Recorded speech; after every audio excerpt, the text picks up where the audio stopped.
Graça e paz do nosso Senhor Jesus Cristo, muito boa tarde, muito bem-vindos. Nós estamos aqui reunidos outra vez em torno da Palavra de Deus e desta vez para começarmos uma série de mensagens em cima das cartas do apóstolo João às igrejas em Apocalipse, na verdade cartas do Senhor Jesus através do apóstolo João em Apocalipse às igrejas. Nós pretendemos, se não houver nenhuma interrupção aí por alguma palavra urgente, acompanharmos desde este domingo as 7 cartas, começando pela primeira hoje no capítulo 12 de Apocalipse, de 1 a 7.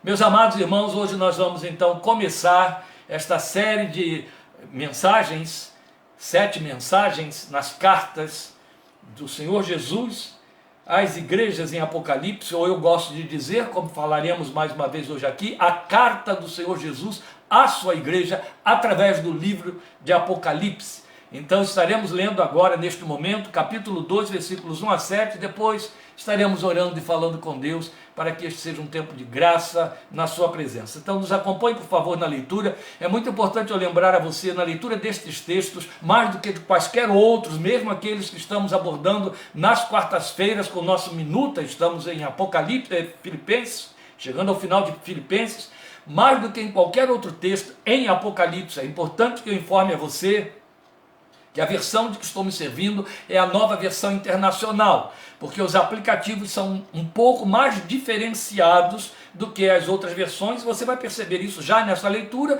e na forma como nós vamos abordar o nosso texto. Então, indo ao texto da carta, do capítulo 2 de Apocalipse, de 1 a 7, o texto diz: ao anjo da igreja em Éfeso escreva: estas são as palavras daquele que tem as 7 estrelas em sua mão direita e anda entre os 7 candelabros de ouro.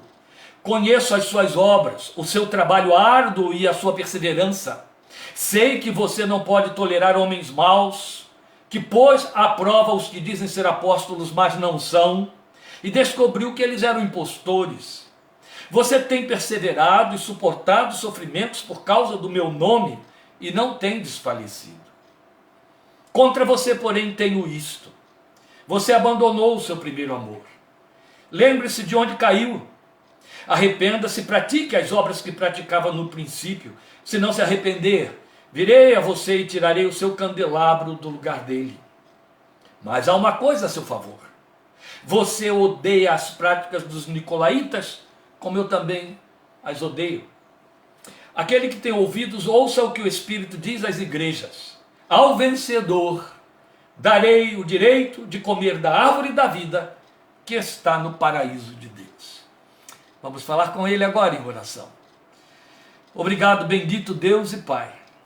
Obrigado por este momento tão especial e obrigado pela liberdade de abrirmos a Tua palavra e compartilhá-la com a Tua igreja, que neste momento, representada por todos estes Teus filhos que nos acompanham, se reúne para ouvir de viva voz a palavra que temos a oportunidade de anunciar agora.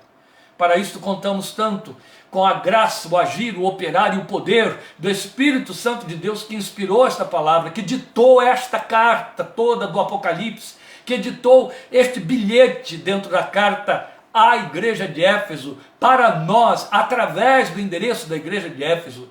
Pedimos que nos abras os olhos espirituais, que nos abras os olhos do entendimento, que nos abras os olhos do coração, sensibilizando para receber as palavras desta carta, de maneira que ela nos fale de perto, que o Senhor possa segredar aos nossos ouvidos aquilo que está no teu coração, que sempre esteve no teu coração, pelo que estas palavras foram ditadas àquele teu servo, registradas e aí chegaram até nós hoje.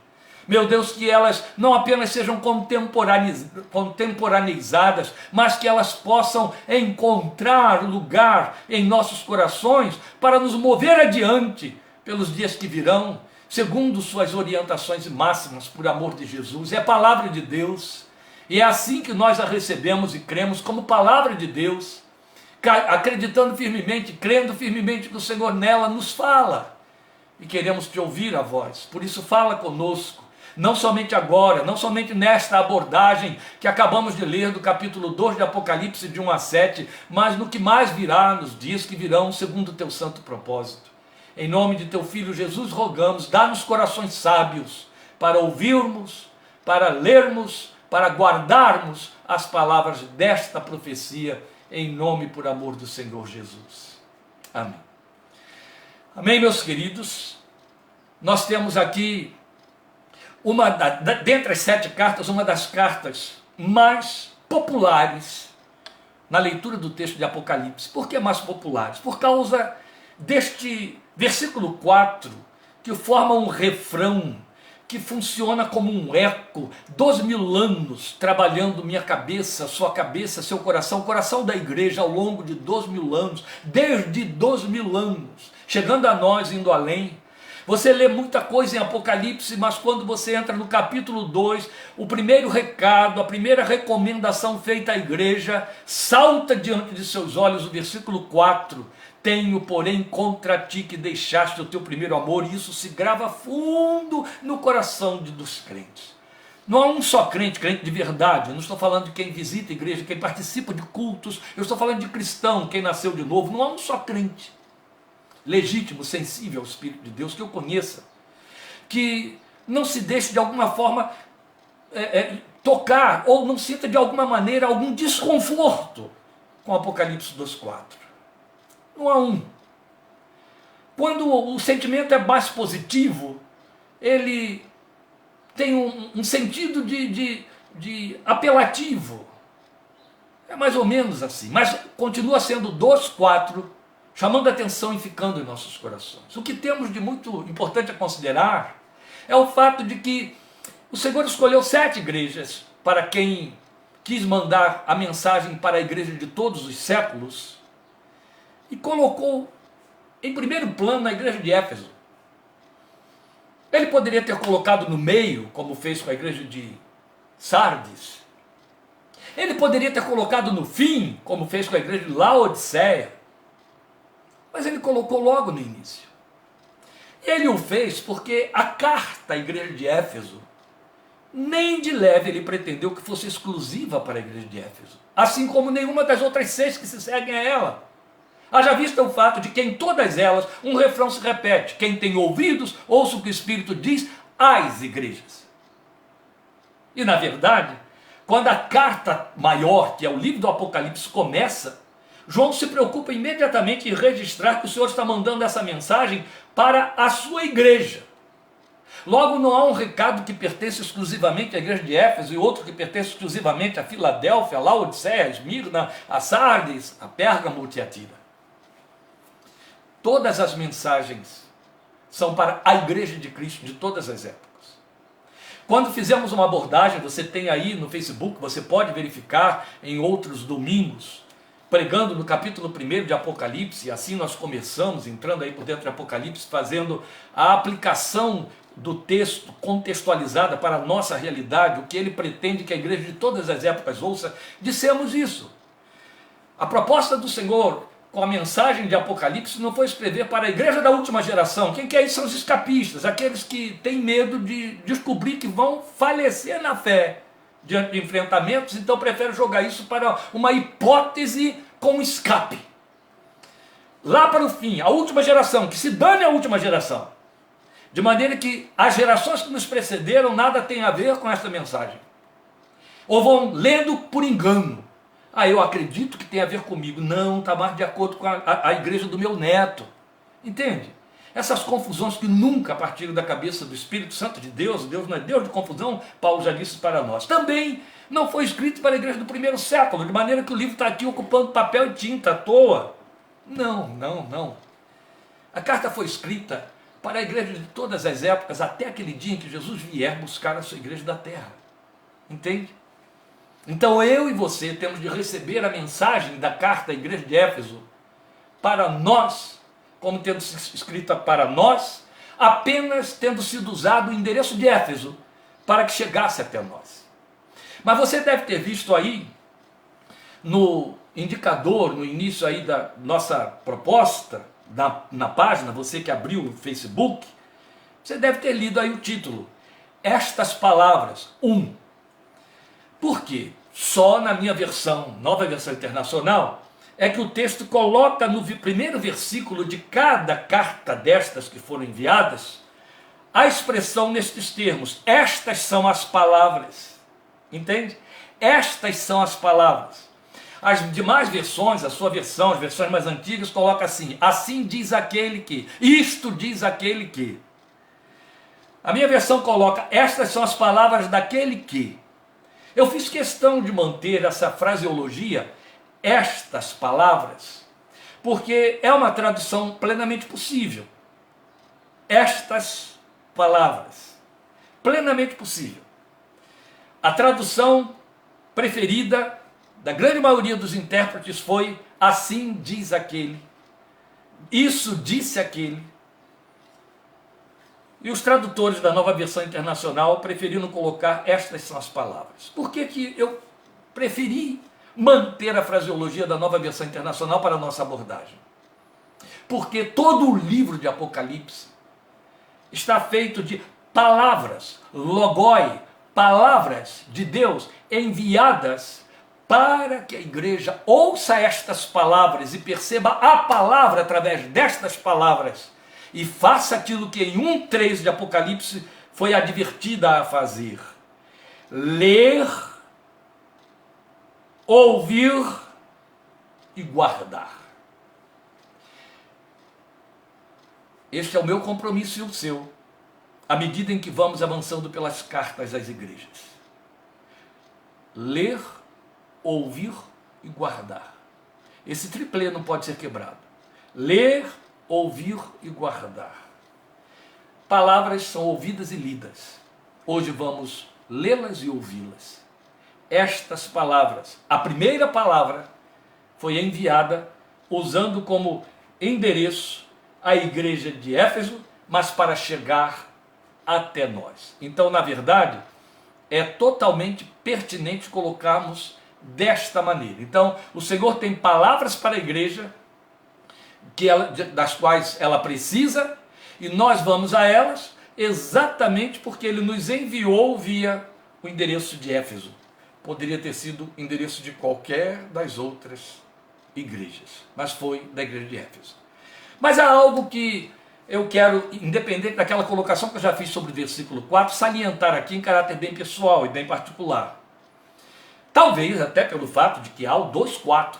Talvez até pelo fato de que ele tenha começado com esta abordagem pela igreja de Éfeso. É esta abordagem que começa pela igreja de Éfeso que me fala mais de perto. Por que ela me fala mais de perto? Eu, como crente que não nasci em Éfeso, que nem existe mais, hoje é uma outra cidade que está lá no lugar, na Turquia.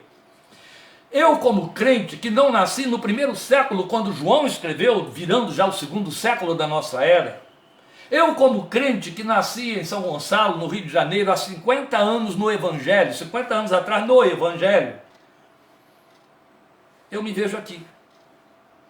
Eu, como pastor nesta geração, crente pastor, pastor crente, eu me vejo aqui. Eu olho para esta carta e ela parece que tem tudo a ver comigo e eu tenho tudo a ver com ela. Esta experiência pode também ser a sua. Pode ser que em dado momento você se veja muito mais no perfil de alguma outra igreja. Mas é uma coisa importante que eu quero lhe dizer aqui. Por mais que eu me identifique com a mensagem de Éfeso como pertinente a mim, as outras também me pertencem. Qualquer coisa, alguma coisa ou muita coisa do que ele levanta, elenca para as outras igrejas, nas outras cartas, me pertence. Eu posso ter uma afinação maior com Éfeso, assim como você pode também apresentar uma afinidade maior com Filadélfia, com Laodiceia. Eu acho que o crente honesto, ele tem que se ver em Laodiceia. E eu estou fazendo aqui um introito onde eu vou abordar bem pouco do texto da carta, porque esse introito é necessário para alcançarmos em todas as outras cartas. Mas o que importa considerar é que, por mais que você, até por uma questão subjetiva, considere: isso aqui tem a ver comigo, olha, o Senhor está me falando aqui, todas lhe pertencem, todas me pertencem. Foram escritas estas palavras para mim e para você. Todas elas.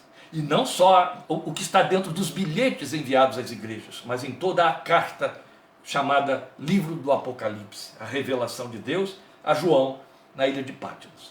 A outra coisa que eu quero considerar ainda antes de fazer a abordagem desta primeira palavra, estas palavras, a primeira delas, é o fato de que vale lembrar o que vimos no capítulo 1, quando estivemos meditando no que temos nele, está aí nas gravações aí, lá no YouTube, o fato de que nós vimos João declarar que ele ouviu, é o versículo 20 do capítulo 1, no meio dos candelabros. A igreja é o candelabro.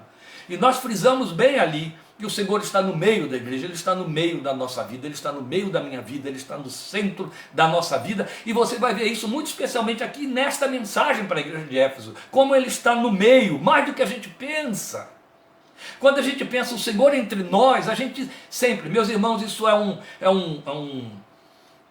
condicionamento que eu acho até que Deus, com esse levantamento que foi feito, essa suspensão que foi feita dos cultos presenciais nos templos, por conta da pandemia, contra o que lutaram tantos, mas eu acho que essa suspensão dos cultos presenciais, ela serviu para nos ajudar a ter uma aferição melhor da nossa espiritualidade, entende? Uma aferição melhor. Por que uma aferição melhor?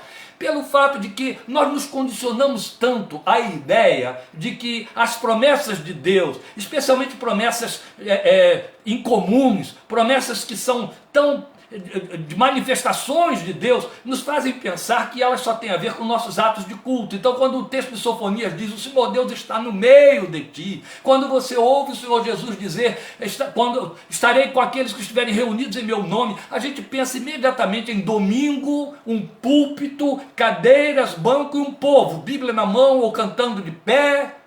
A gente pensa em atos de culto, atos locais, a gente pensa em templo. Mas estas promessas não foram feitas pretendendo nem templo nem ato de culto. Mas a nossa vida, na nossa individualidade, no nosso ir e vir, no nosso cotidiano, e pensar daquela outra maneira é altamente perigoso, porque nos leva a fazer uma dicotomia, de forma que a gente cria uma separação. Eu sou um crente no ato do culto, eu sou um crente fora do ato do culto, eu sou um crente na minha atividade de trabalho. É de tal ordem, que a dicotomia chega a ser grosseira para aqueles que pensam que nas atividades seculares ele tem que se portar secularmente. Então ele está no meio dos ímpios, ele se faz de ímpio para se dar bem com ímpio, por aí vai. Eu não estou criando situações, eu estou falando de fatos absolutamente reais. Então, quando o Senhor mostra em 1:20 de Apocalipse que Ele está no meio dos candelabros, o que Ele está dizendo é que Ele está no centro da sua vida. Ele está no meio da sua vida.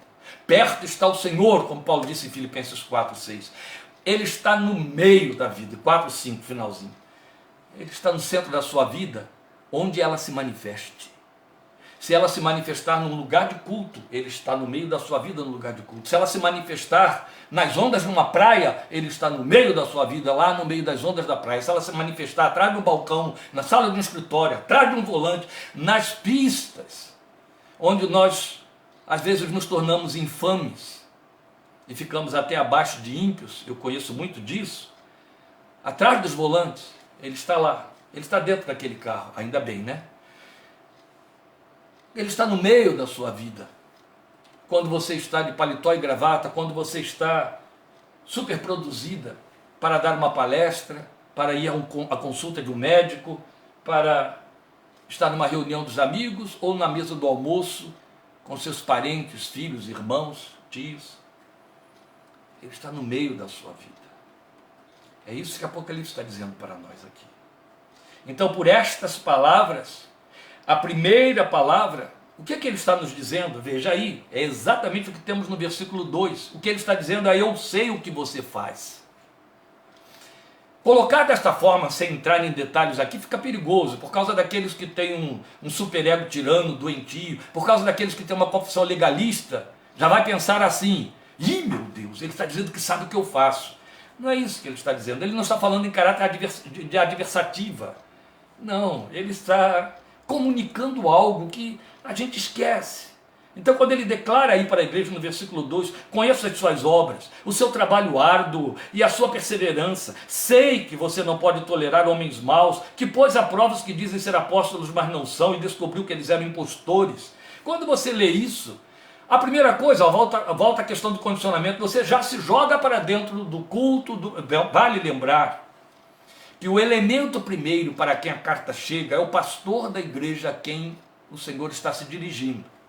Por isso é que ele fala para a comunidade através do seu pastor, considerando as atividades do pastor, a forma como ele trata com o rebanho. Estou me referindo ao pastor da igreja de Éfeso na ocasião. E a gente então corre no risco do condicionamento de deixar isso dentro da igreja, lá no lugar do culto, lá no lugar onde se reúne, naquele dia, data e hora.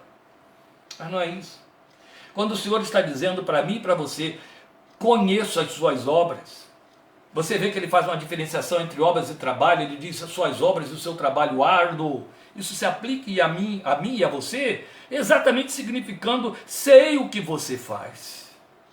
Eu conheço obras e trabalho árduo. Por quê? Olha, eu fiz questão de entrar com minúcias para falar, não há essa dicotomia. A minha vida secular e a minha vida devocional. A minha vida espiritual, ela para no limiar da porta quando eu saio, ou ela vai comigo até o limiar da porta onde eu vou entrar para trabalhar, ou outras coisas semelhantes. Não existe isso.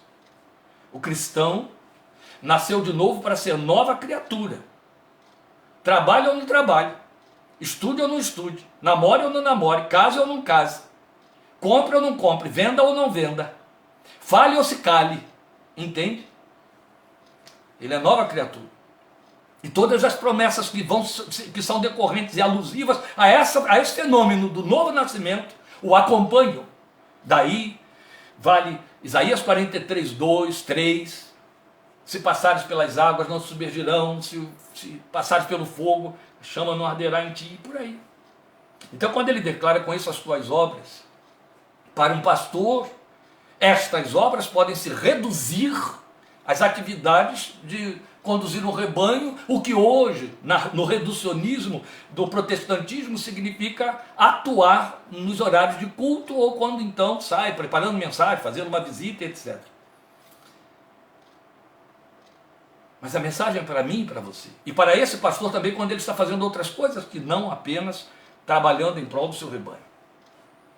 Então, o que envolve as minhas obras, quando ele diz que sabe o que eu faço e ele declara, conheço as suas obras, o que ele está dizendo para mim? Ele define o seu trabalho árduo. E aí é bom que se diga, amado irmão e amada irmã, que por trabalho árduo o que ele está mostrando para nós é que nosso trabalho vai ser sempre fruto do que o Deus eterno disse lá no Gênesis para o Adão decaído. No suor do teu rosto comerás o teu pão. Entende? Isso é trabalho árduo. Todo trabalho há de ser árduo, porque ele não é fruto gratificatório ou gratificante vivenciado no jardim do Éden. Não. Ele é a luta pela sobrevivência fora das portas do jardim, que é a realidade de todo ser humano. Então, nesta colocação aí, quando ele vai apresentar-se e dizer para a igreja, eu conheço as tuas obras, ele está apresentando para ela, inclusive aqui no contexto da carta, um dossiê de serviço que ele está aprovando. Então ele cita obras, trabalho e perseverança.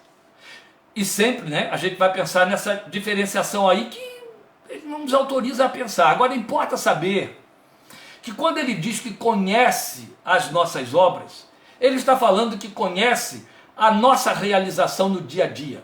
Então, obras sugere o todo de nossas ações. E aí eu estou colocando isso entre aspas. Obras sugere. Por isso que eu não declinei o verbo. A frase, o vocábulo obras, sugere o todo de nossas ações. Mas por trabalho árduo, nós temos isso que eu estou colocando aqui para você. A ideia daquilo que é o que conquistamos com o suor do nosso rosto. E a perseverança há de ser o resultado imediato, vai ter destaque, porque vai indicar a fé, estamos falando de cristãos, a fé sustentada apesar das muitas obras, apesar do trabalho árduo. Então nós conhecemos as nossas próprias obras. Eu conheço, você conhece. Nós conhecemos como agimos nelas. Para quem fazemos? O que pretendemos? Quais são os planos que sobre elas jogamos? O que nem sempre percebemos é que Ele as conhece de perto também. Aqueles que não cresceram o suficiente, mantiveram o mau hábito de pensar que há essa dicotomia, ou não gostam, e aí eu estou falando até de líderes, não gostam dessas particularizações na vida pessoal, da parte do Deus eterno, que habita na luz inacessível, não gostam muito desse tipo de colocação que a gente faz, mas isso é falta de instrução. Nós precisamos crescer na luz que o Espírito de Deus joga sobre a sua palavra e na realidade da nossa espiritualidade. A Bíblia mostra para nós, de forma muito clara, que quando o Senhor diz que revela o seu Filho em nós, que o Senhor está em nós, que o seu Espírito habita em nós, Ele mostra que isto tem perenidade. Não significa que o Espírito de Deus pluga, despluga, agora eu saio fora, disso aí eu não participo, isso não tem a ver comigo. Ele está entrando aí, eu vou ficar do lado de fora. Não. Se Ele não participasse de todas as nossas decisões, onde vamos, no que fazemos, etc. Se o Senhor só se envolvesse com a nossa vida, nos momentos de adoração, de louvor, não haveria lugar para aquela advertência: não dê lugar ao diabo e não entristeçais o Espírito Santo de Deus, no qual fostes selados. Não haveria lugar para a colocação que diz: não apaguem o Espírito. Não haveria lugar para a exortação do autor de Hebreus, quando diz: vocês resistem ao Espírito Santo, como Estevão falou, vocês resistem ao Espírito Santo como seus pais. Entende? Não haveria lugar. Onde é que estas situações, entristecer o Espírito, apagar o Espírito, resistir ao Espírito, podem acontecer? Não estou dizendo que elas não possam acontecer num ato de adoração ou num culto, mas a lógica diz para mim que é menos provável. E para você também, tem de dizer. Então, quando a Bíblia mostra que o Espírito de Deus habita em nós, e quando nós estamos aqui à luz da carta que Ele manda para a igreja de Éfeso, dizendo: conheço as tuas obras, eu sei o que você faz, o que Ele está dizendo é: eu participo disto. Aquilo em que você se envolver, eu vou participar. Do contrário, não há aliança entre mim e você. Eu vou participar. Eu habito em você por isso. Você me leva junto. Eu estou envolvido nisso. Eu estou comprometido com. A aliança é isso. Entende? E glória a Deus. Não é isso que a gente quer na hora que dá encrenca, gente. Não é assim? Quando a coisa funciona mal: ó Senhor, ajuda-me aqui. Ó meu Deus, o Senhor está comigo. Não é assim? Quando eu preciso que Ele resolva o não resolvível, quando eu preciso que Ele me dê soluções no que me parece insolúvel, quando eu preciso que Ele me ilumine, quando eu preciso que Ele descasque o abacaxi, nessa hora eu quero que Ele participe. Nessa hora eu invoco, nessa hora eu consulto, nessa hora eu suplico a sua ajuda. Quando tudo está indo muito bem, parece que não. Aqui é a minha técnica, é a minha profissionalidade e por aí vai. O exercício dos dons e talentos que Deus me deu, e aí ainda a gente santifica. Eu não estou fazendo crítica, eu estou confrontando-nos com a realidade dos fatos que a gente atropela, mas que essa carta põe diante de mim e de você. Eu sei o que você faz. E ele ainda diz mais: eu sei o que você experimenta. É o versículo 3. Sei o que você vive. Olha o que ele diz aí: você tem perseverado e suportado sofrimentos por causa do meu nome e não tem desfalecido. Pastor, mas o que isso aí tem a ver com a pintura que eu faço na casa dos outros? O que isso aí tem a ver com os contratos que eu tenho de assinar ou preparar para que outros assinem? Com as receitas que eu passo ou as receitas que eu recebo? Oh, meus queridos, a gente continua no mesmo compasso. Que a vida do crente não pode ter dicotomia entre o secular e o espiritual. Então, é um todo. Quando trabalhamos como sendo do Senhor, nós sofremos as hostilizações inevitáveis pertinentes aos que querem viver piedosamente. Vale lembrar que quando Paulo dá este aviso a Timóteo: todos os que quiserem viver piedosamente sofrerão perseguição, o que ele está dizendo não é todos os que estiverem envolvidos com obra de igreja. Ele está falando de vida. E viver de forma piedosa significa viver de acordo com os critérios de Deus. E viver de acordo com os critérios de Deus é viver de acordo com a contramão daquilo que rola por aí. Ser crente dentro da nossa geração. Ou sofremos a tentação de nos esconder ou de nos acomodar ao ambiente. Mas quando nos revelamos, quando nos expomos, quando nos posicionamos, as hostilizações vêm. E não precisa ser trabalho. É que aqui a mensagem está vinculada à ideia do trabalho do versículo 2. Mas quando o texto diz, você tem perseverado e suportado sofrimentos por causa do meu nome, não é o meu nome tem feito você suportar sofrimentos. Não, o que ele está dizendo é, os sofrimentos que você tem suportado são por causa do meu nome. Se não houvesse meu nome sobre você, não haveria sofrimento, é o que ele está dizendo, esse tipo de sofrimento. Entende?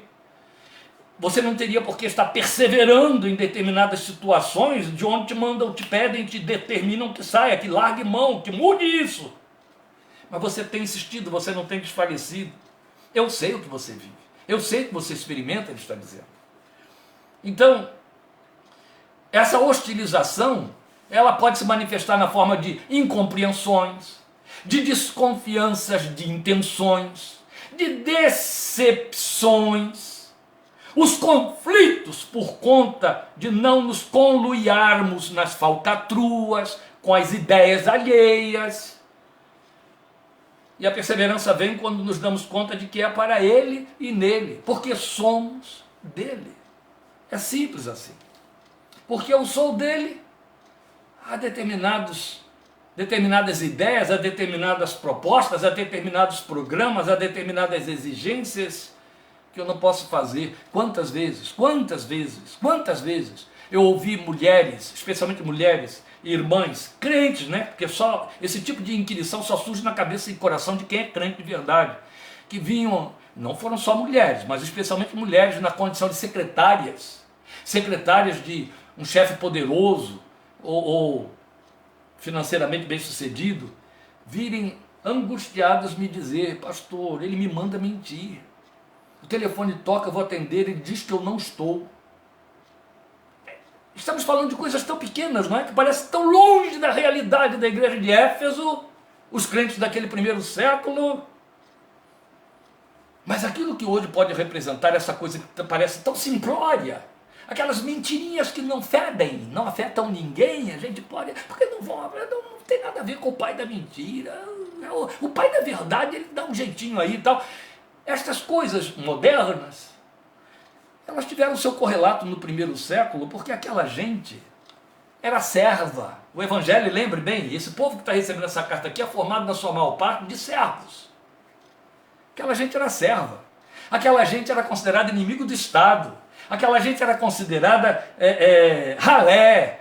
Aquela gente era considerada, e tinham ainda outros apodos muito piores, especialmente em Roma, eram vistos de forma indecorosa. Imagine, um povo promíscuo via os cristãos de forma indecorosa. Não é interessante? Mas era assim que acontecia, a história está aí para provar. Então estamos falando de situações que têm seus correlatos, e ainda que as intensidades mudem, é diferente, não é? É diferente o correlato, mas não a essência por detrás dele. Bem, voltando aqui, então o que nós temos é o que ele está dizendo. Eu sei o que você faz, eu sei o que você sente, o que você vive, o que você experimenta, eu sei, eu participo disso. É isso que ele está comunicando através da igreja de Éfeso. Percebe? Ele abre tudo dizendo, eu sei, eu sei, eu sei. O verbo não se repete, eu estou repetindo o sentido. No versículo 4 ele está dizendo, eu sei o que falta a você. Como é que ele diz isso? É o nosso texto que desponta, não é? Contra você, porém, tenho isto, você abandonou o seu primeiro amor. Esta colocação, contra você tenho primeiro isto, fica assim muito contundente, é onde nos machuca, não é? É onde a gente se assusta. Vamos aliviar. A preposição usada aqui, traduzida em quase todas as versões, inclusive na que eu estou usando como contra você, parece ser assim, eu estou contra, não é? Não, o que ele está dizendo é, porém, indo na direção contrária do que tem acontecido, que eu estou elogiando até agora, ou seja, há algo que eu não posso aplaudir, é o que ele está dizendo. Então eu não estou amenizando no sentido de desfigurar ou de esvaziar a impetuosidade da queixa, mas eu estou querendo trazê-la para um plano de normalidade, porque não estamos ouvindo a voz de um antagônico, estamos ouvindo a voz de um amante. E ele está dizendo, contrariando tudo que eu estou dizendo, você abandonou o primeiro amor. Você deixou o primeiro amor. Então eu chamaria isso de, eu sei o que lhe falta. Eu sei o que lhe falta. E aqui está o nó górdio, que ele aponta como constituindo toda esta situação aí que vai nos arremeter a uma contrariedade, constituindo queda e pecado, porque ele chamou de queda e de pecado, mandou se arrepender e disse: você caiu. É o momento em que houve uma transição do lugar dele para o nosso. Como é isso, pastor? Veja, se eu fosse fazer uma tradução literal de 2:4 no texto grego, eu teria dito assim, olha, contrariando o que eu venho dizendo, a isto, você esqueceu o seu amor, o primeiro. É assim, pastor? É assim, queridos. É assim que você pode traduzir de forma literal o que Jesus enviou à igreja de Éfeso em Apocalipse 2:4. Contrariando tudo isto que eu vim dizendo, eu tenho isto. Você se esqueceu, ou deixou, ou abandonou o seu amor, o primeiro. Mudou o quê? Mudou muita coisa. Porque quando você traduz o que o texto exige que seja traduzido assim, para colocar de forma bem linear na nossa língua, contra você, porém, tenho isto, você abandonou o seu primeiro amor. O primeiro amor me faz, a mim e a você, nos remontar a momento, certo? A um momento. Nos faz remontar a uma situação de sentimentos, a uma situação de... Mas aqui ele está falando de pessoa. Quando ele diz assim, você abandonou o seu amor, o primeiro, ele está dizendo, você me tirou do lugar do primeiro amor na sua vida. Eu era esse amor, o primeiro. Surgiram segundos, 255, surgiu o trilionésimo, e todos eles vieram ocupar aquele lugar que só eu tinha, nas suas motivações, na sua consciência de valores, no seu sentimento de comprometimento. É tudo que está aqui que eu estou chamando de nó górdio, entende? O que ele está dizendo é, a motivação escafedeu-se. Você perdeu aquele enfoque, pôs outro enfoque no lugar. Você recebeu outro objetivo. Você deu lugar ou acolheu outro objetivo. Então, ele não era mais visto como tendo a primeira palavra. E como é importante a gente considerar isso aqui. Sabe por quê? Ele abre as cartas, as mensagens com a igreja de Éfeso, dizendo, assim dizem, ou estas são as palavras daquele que tem as 7 estrelas em sua mão direita e anda entre os 7 candelabros de ouro. Ele havia dito no capítulo 1 que ele era o alfa e o ômega, o primeiro e o último. Ele termina as cartas escrevendo à igreja de Laodiceia e dizendo que ele é o Amém, ele é o que tem a última palavra. Coincidentemente, ao escrever para a igreja de Éfeso, ele começa a dizer, eu sei, eu sei, eu sei. Ao mostrar eu sei, conheço, que aqui o verbo que aparece é conheço, conheço as tuas obras, ele está dizendo, esta é a primeira palavra que eu tenho para a igreja. O que eu conheço, o que eu sei. A primeira palavra que eu tenho para a igreja é que eu sei que eu não estou mais no primeiro lugar, no lugar do primeiro, o amor primeiro que eu ocupava antes. É a primeira palavra. Então nós podemos resumir isso tudo dizendo que ele não era mais visto como tendo a primeira palavra, aquele que é primeiramente consultado antes que as ações sejam decorrentes, aquele que é primeiramente procurado para ser ouvido antes que nós tenhamos decisões a tomar, aquele cujo conselho seria buscado. Não. Quando o enfoque muda, quando o objetivo muda, e mudou, quando a paixão espiritual amorna, nós comunicamos as nossas decisões e pedimos que Ele abençoe, chamamos isso de orar e buscar a face de Deus. Meus amados, na vida devocional criamos muitas conveniências por força de nossa carnalidade. E uma das conveniências é esta. Quando eu transformo todo o meu devir em motivos de oração, eu já perdi posição diante dele. Porque se eu estou precisando comunicar a ele o que eu estou fazendo, sou eu que estou dizendo para ele o que eu quero fazer. Mas quando ele tem a primeira palavra, eu parto dali. Eu paro para ouvir. E aí eu sei que eu estou falando para um grupo pentecostal imenso, que já pensa logo em procurar o profeta da esquina. Que isso seria o ouvi-lo falar. Longe, longe disso. Na verdade, se eu sei que ele habita dentro de mim, eu conheço a palavra que diz, seja a paz de Cristo o árbitro em vossos corações.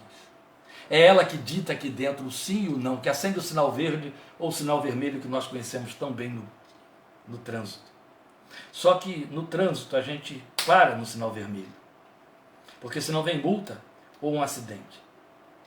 Mas na carreira espiritual a gente atropela os sinais, invariavelmente.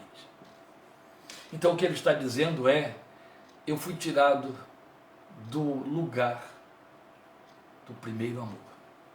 Eu era o amor primeiro. E eu tenho isso contra você.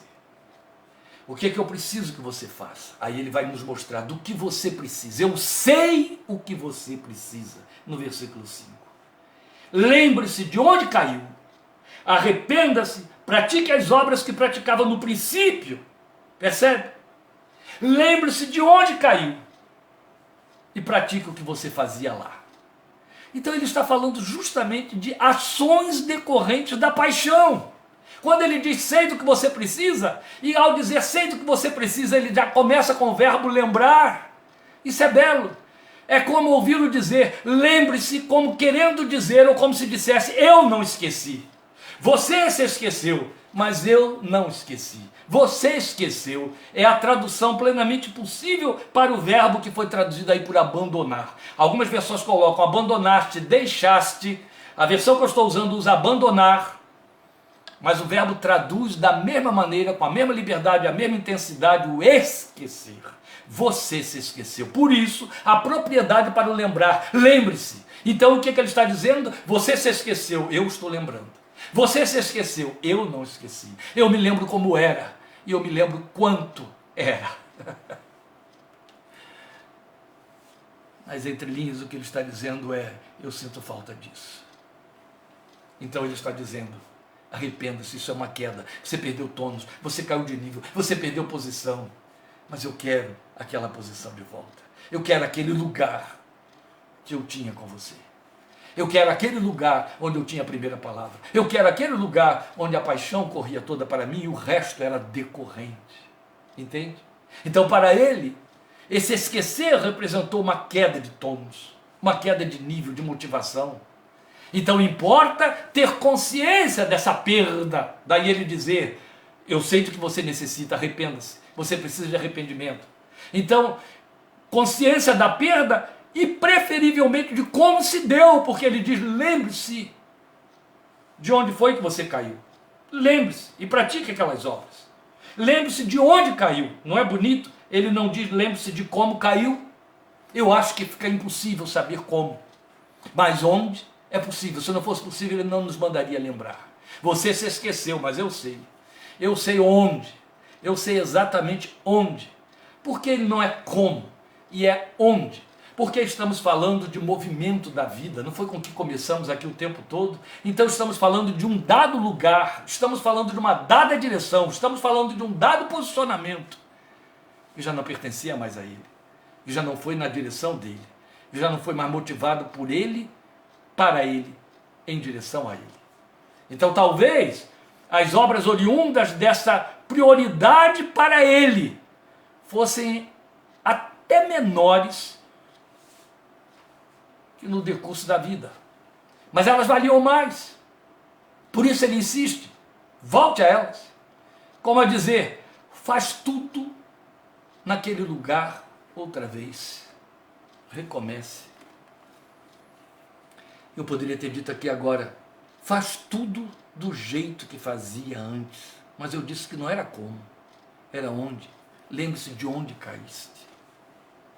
Porque quando se fala de perda de paixão, meus irmãos, fala-se de perda de comunhão, perda de acessibilidade, perda de companheirismo, de envolvimento, de participação.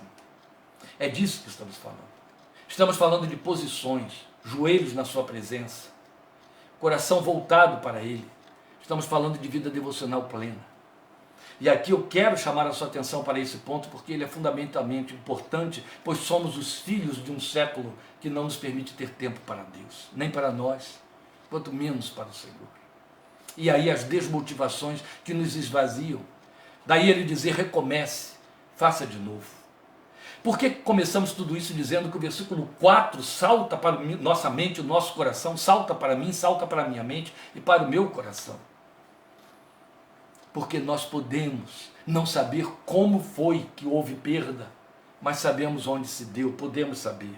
Nós podemos lembrar muito bem dos momentos que ocupávamos e as posições que ocupávamos diante dele, que não ocupamos mais hoje. Até mesmo nós, olhando para trás, nos apercebemos saudosistas, nos apercebemos entristecidos, inconformados, inquietos com a realidade do que estamos vivendo. Porque houve mecanização na forma de ir a Ele, de agir para Ele, na forma de adorar, na forma de servir. Isto representou queda aos seus olhos. Então é preciso se levantar, se reposicionar. Há uma palavra muito bonita de Deus em Ezequiel, quando ele diz, levanta-te e falarei contigo. Era como se Ezequiel, pensem que Ezequiel estava dormindo quando Deus lhe falou, não. Era como se Ezequiel estivesse ocupando uma posição espiritual que não era adequada para ouvir a voz de Deus. E ele disse, levante-se e falarei contigo. O que ele está dizendo para mim e para você, através da igreja de Éfeso, é, ponte em pé, fique em pé. Você está caído, e você está caído na posição para onde você foi e me deixou para trás. Se eu sou o que tem a primeira palavra, se eu sou aquele que ocupa o primeiro lugar, o teu amor, o primeiro, saiba que você deslocou a fonte. E se você deslocou a fonte, está explicado porque há tanta lágrima, há tanta aflição, há tanta ansiedade, há tanta inquietação, há tanto cansaço, há tanta perturbação espiritual, porque há tanta inquietação na alma, porque há tanta tristeza, porque há tanto pecado, porque há tanto. Entende? A fonte foi deslocada. E porque a fonte foi deslocada, as outras coisas ocuparam esse lugar e elas estão tentando dar conta, mas elas são só terrenas, temporais, carnais e não malignas. E o resultado nunca é excelente. Nunca é fruto de bênção que leve você a glorificar. Não, porque se corremos para nós mesmos, morremos em nós mesmos. Meus queridos, acima de tudo, acabei de mandar essa mensagem aí para um grupo de pessoas hoje. Acima de tudo, temos que lembrar Romanos 14:7. Se vivemos para o Senhor, vivemos. A nossa vida, quer vivamos ou morramos, é do Senhor, no que fazemos e no que somos, como esposos, como cônjuges, como filhos, como amigos, como crentes, como trabalhadores, nós somos do Senhor e para o Senhor. Então, meus amados, quando Ele chega para nós e diz, olha, eu tenho falta daquele momento lá, aquele momento de comunhão, via de regra nos defendemos dizendo assim, Senhor, eu tinha tempo. Senhor, eu estava menos comprometido. Senhor, eu não tinha família para dar conta. Senhor, eu tinha só meio emprego ou nenhum emprego. Eu estava com tempo. O que ele está dizendo não é abra mão do seu emprego, mande embora a sua família. Não. Ele está falando exatamente de posição.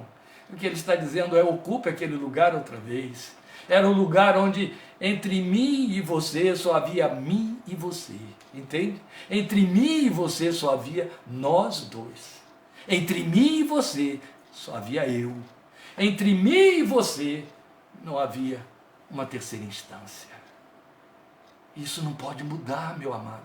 Isso não pode mudar, igreja. Isso não pode mudar.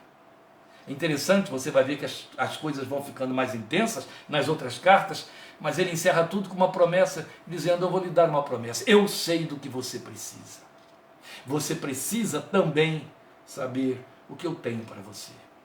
A promessa que ele traz aqui se repete com outras figuras em todas as cartas, nas 7 cartas. Mas é tão bonito que ele escolhe como metáfora que você pode vencer Você é um vencedor, você vai vencer. Quando ele diz ao vencedor, ele está afirmando que você vai vencer, ele aposta nisso, ele investe nisso. Aí ele diz, eu vou lhe dar o direito, é belo porque ele usa a palavra direito, o direito de comer da árvore da vida que está no paraíso de Deus. Que linguagem é essa, comer da árvore da vida? O que a árvore da vida representa para mim e para você? Ela representa Jesus, ela representa a pessoa e a obra do Filho de Deus. E então o que ele está dizendo é, eu só vou, quando vencer, é que eu vou comer da árvore da vida, enquanto isso eu estou morrendo de fome, eu estou comendo o quê e de quê? Não, o que ele está te dizendo é exatamente isso, volta ao primeiro amor, porque ali está a fonte da sua alimentação. Quando você volta ao primeiro amor, você vence, quando você vence, você volta a comer dele, entende? A alimentar-se dele, ele é o seu pão. Porque foi o que ele disse, comer da minha carne e beber o meu sangue, o crente tem de viver isso 365 dias por ano. O crente tem de viver isso o tempo todo, comer dele. Há um cântico belo, um cântico moderno, muito inspirado, que pela primeira vez eu ouvi na igreja da Rosinha, lá no Recreio dos Bandeirantes, e depois a gente cantou tanto até ficar rouco, e ao longo dos anos, a igreja ainda continua cantando, este é o meu respirar e este é o meu pão. O poeta foi muito inspirado e a música de uma beleza toda sensível para nos levar no cântico a dizer, teu Santo Espírito vivendo em mim, tua vontade feita em mim. Meus irmãos, nós não estamos falando de piedades extremas, a piedade nunca é extrema, a piedade extrema já não é mais piedade. Nós estamos falando do que tem que ser o corriqueiro. É que outros vieram te dizendo como tem de ser o seu cotidiano, sua carne disse, suas ambições, suas cobiças, entende? E aí você foi atropelando todas estas coisas que você viu, a gente citar aí no versículo 3, aí não pôde haver perseverança, você não teve que suportar nada, porque não veio sofrimento nenhum, entende? É diferente, meus amados, é diferente. O que ele está dizendo é, você ainda ocupa o único lugar. Jesus é o mesmo para todos os crentes. Você é o único para Ele. O que Ele está dizendo é, vamos voltar para essa unidade de paixão. Me dê prioridade absoluta. Deixa eu ser o princípio, a fonte, a primeira palavra. Como você creu e exerceu no início de tudo. Varra os entulhos que estão entre mim e você para fora. Amém? Que Ele te abençoe. Guarde essa palavra no seu coração. Que Ele te ajude a crer nela, a entender que a advertência é com você, é para você. Que Ele te ajude a receber com temor dos quatro. Eu tenho contra você isto, eu tenho isto contra você. Arrepende-se, volta. Você caiu, volta. E aí as coisas vão funcionar. Se você crer e correr atrás. Ele quer, Ele está aí para isso. Ou eu me alimento de Jesus, ou eu morro de fome, meus amados. Em nome de Jesus nos veremos quarta-feira. E querendo Deus, domingo, teremos aí estas palavras. 2. A carta à igreja de Esmirna, que vem logo depois de Éfeso.